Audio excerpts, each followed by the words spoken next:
Done properly, parenting can be a heroic act. Done properly. How's it, everybody? Kiakahi Matsumoto here, presenting to all another honest film review of 2018. And this time around, I'm going to be reviewing Incredibles 2.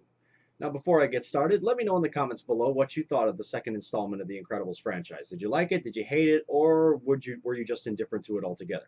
Anyway, to summarize, this is still a fun and enjoyable film to watch. However, it kind of fell short of its namesake, I felt, and it really paled in comparison to the original.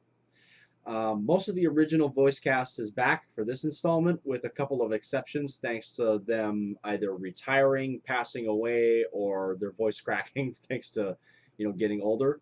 The returning original ones are for Mr. Incredible, Elastigirl, Frozone, Violet, Parr, Edna E. Mode, Tony Ridinger, Honey Best, which just happens to be Frozone's wife, and I think that. Oh yeah, and the Underminer, John Ratzenberger. Huck Milner replaces Spencer Fox for Dash because Spencer's voice cracked not long after the first film got released, thanks to him going through puberty, and Bud Lucky, who voiced Rick Dicker in the first one, got replaced with Jonathan Banks. That's who. He got replaced with Jonathan Banks thanks to Bud Lucky retiring in 2014, and then Lucky, of course, then passed away earlier this year. That's from the date of this recording. It's 2018, and that's what happened. So supers are still illegal in this installment, and the whole plot of the film centers around Elastigirl trying to make public awareness efforts to help re-legalize superheroes. And this is thanks to the efforts of Winston Dever, a telecommunications tycoon and a huge super nut, and his sister Evelyn Dever, who is the technological brains behind the company and has never met a problem she couldn't figure out or solve. So meanwhile, Mr. Incredible is staying at home taking care of the kids, and he finds out that Jack Jack has powers, and madness ensues when he tries to not only manage Violet and Dash, but also keep Jack Jack under control. Jack Jack is revealed to be a polymorph, which in layman's terms means he has several different powers, but because he's a baby and his brain isn't fully developed, he has no way to control them. So there's a new villain on the loose by the name of Screenslaver, and his ability is he displays hypnotic, he takes control of all screens and monitors, and he displays hypnotic images to kind of brainwash people, and it's up to Elastigirl to stop him. Now, here's what I liked about this film. Voice acting is still top notch. Special effects have drastically improved this time around. The action sequences are also decent. The film also showcased that while Mr. Incredible is the muscle of the outfit and has smarts of his own, Elastigirl thinks more along the lines of a detective, making her style of superheroics more precise and less sloppy, if you will. In addition, while there wasn't much character development across the two films, the one that I did notice who had the most character development from 1 and 2 was Dash, which was actually kind of a surprise. I mean, yeah, he's still a punk, hot-headed 10-year-old kid, but he's showing that he's learning from his experiences in the first one, and he's putting them to use. In fact, he had to give his older sister Violet a pep talk telling her, look, we got to do this, when she was getting ready to throw in the towel, which I thought was pretty interesting. And I like that particularly because Dash happened to be my favorite character in the first one, and he still is my favorite in this one.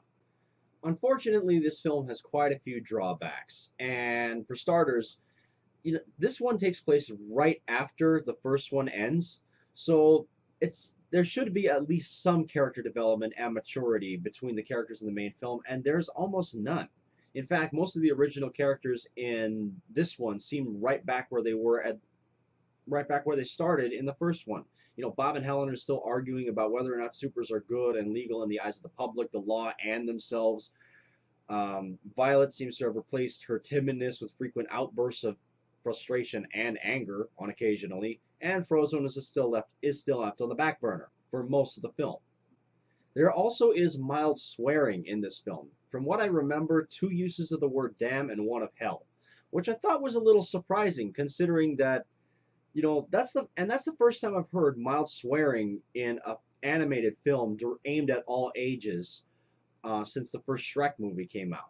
There's also shows a couple of scenes of Elastigirl and the Devers drinking hard alcohol and getting affected by it. You can tell the girls are getting buzzed, which I thought was a little interesting. But then again, this is Brad Bird we're talking about here. I mean, in the first one, you saw Mr. Incredible drinking mimosa and champagne, but not actual hard liquor. And apparently, at one point during production, Violet was supposed to call her mother a cunt. And Brad Bird got into a big fight with the Motion Picture Association of America because they felt that and I believe a cannibalism scene involving Jack Jack was pushing the PG rating a bit too far. And from the looks of it, I guess he lost. I mean, I could be totally wrong about that, so don't quote me on it, but that's just what I heard from, production notes and following up on it since they first announced it. Other complaints of mine were that some of the new supers looked or were borderline ridiculous. I mean, that owl guy and Reflux, and they just they really serve no true purpose in that film. They honestly just look ridiculous. The final fight was a bit lackluster, and so was the villain.